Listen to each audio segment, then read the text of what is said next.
Hey guys, what's going on? James here. I have got this skimmer running. It's the Terminator 2. It's rated for 300 gallons. And everybody knows it's on my 75 gallon. Picked it up on eBay for $69. And currently it's still breaking in. Let me just put my flashlight up there so you can see what's going on with the phone.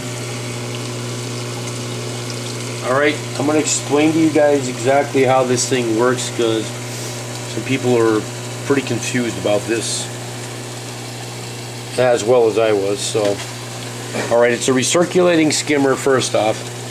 So the way this works, don't mind the dirty sump, that's a sump for you.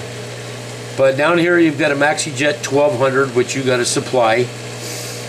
Alright, because you need to feed the actual main pump. So the way it works, you connect a MaxiJet with a hose. MaxiJet 1200 is the way you want to go with it. And up here I opted out to use the valve. You don't need it. That's if you wanted to slow the rate down, but I don't want to, so I elbowed it here. I ended up getting a small leak right here, so I ended up siliconing it. I didn't want to break this, so it was easier just to silicone it. And no leak on this one.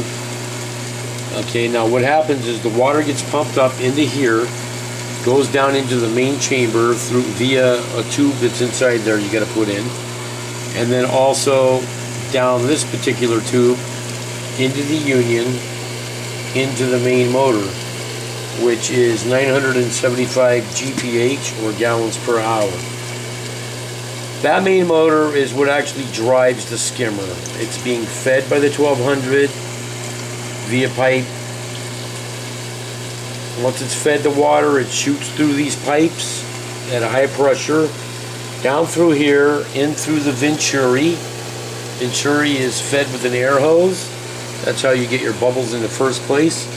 I've got mine plumbed out this little side here, and it comes out over on this side with a little valve on it. So you open and close the valve. I just leave it full because you want the bubbles. Alright, from there it goes from the Venturi down the elbow and into the main chamber. As you can see where it lasts inside the actual main chamber. Alright, and behind all the bubbles in the center is a big diffuser that you can actually remove so that you can clean this entire unit all the way down to the black base. Yes, there's water down in the black base as well, so you can clean this entire unit. Now, one thing that I did notice when I first got it is the base wasn't actually glued, but it actually holds water if you don't move it. But I didn't want to risk the fact that it was going to be spewing water if I accidentally moved it. I siliconed the inside ring, and then I capped, which means put the base back on the bottom of it, and then silicone the entire inside as well, which you're able to do because you can reach all the way down this thing and into the bottom base. Let it dry for 24 hours, and that totally sealed the bottom up. Alright, so anyways, besides the DIY fix, as you can see, tons of bubbles. I mean, it's just rolling with bubbles all the way up into what normally would be a collection cup. This doesn't come with a collection cup. This is the new design. The way this works is your bubbles come up with your water level to a certain point, and then instead of a collection cup, you've got a drain. Alright?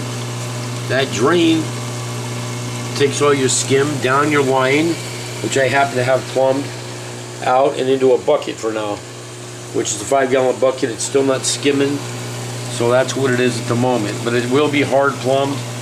I'm going to be hard plumbing it straight across over into my plumbing over here. I'll be teeing it in down over there. So that's where it'll be going from that point. Alright? So, and the way that this water level is actually set, it's a little tricky to explain it, but I'm going to explain it there. Just give me 1 second here. Alright, now the way that you set this water level is you've got this big clear tube right here, and down inside of it you've got this slip nut, and then you've got the other slip nut, which is right down underneath there. You can see it.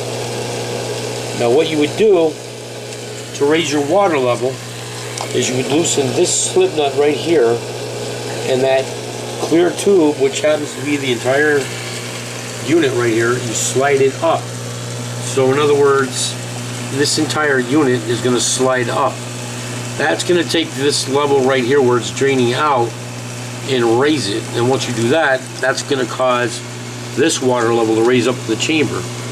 They recommend 2.5 inches at the bottom of the drain. So you figure with my finger there, it's about 2.5 inches from there to here. So that's set it about right. That's considered a dry skim. Now, the other slip nut, which is right there, that one you would loosen to raise the return line, which is right here to go over your sump. See how it's over it? That right there is what you use to raise to get it over your sump. And as you can see from looking at that and how clear that tube is all the way up in there, you can raise it up quite a ways to go over a nice tall sump if you happen to have like a 20 tall or whatever that you're using for the actual sump. And as you can see, it's self-leveling. You can see how the water drops and raises inside the actual tube here. Give it a second, you'll see it probably pop back up here in a second. See how it's coming up? See, it self-levels itself. So you don't have to worry about leveling this actual system. It does everything itself based on that right there, how it's doing it. So, yeah, there you have it. Now it's breaking in. Once it's actually broken in, it's going to be producing probably a lot of skim. But look at that. It is rolling. I'm really digging this thing. I know there's a lot of people out there that were like kind of skeptical. They weren't really sure about it. But I mean, look at that. It is cranking. So that's it. That's my review. That was my simple fixes when it came to what I had to do to make this thing run. I think it's going to be really awesome. So we'll give it a couple of days and we'll see how that skim up there is actually doing. But I think we're going to be doing some big time skimming. And as you can see, that's a really big unit. That is massive. 25 inches tall from the base all the way up to the tip of that drain cup up there, or drain lid. So that's it, guys. I hope you like it. Thanks for watching. Bye bye.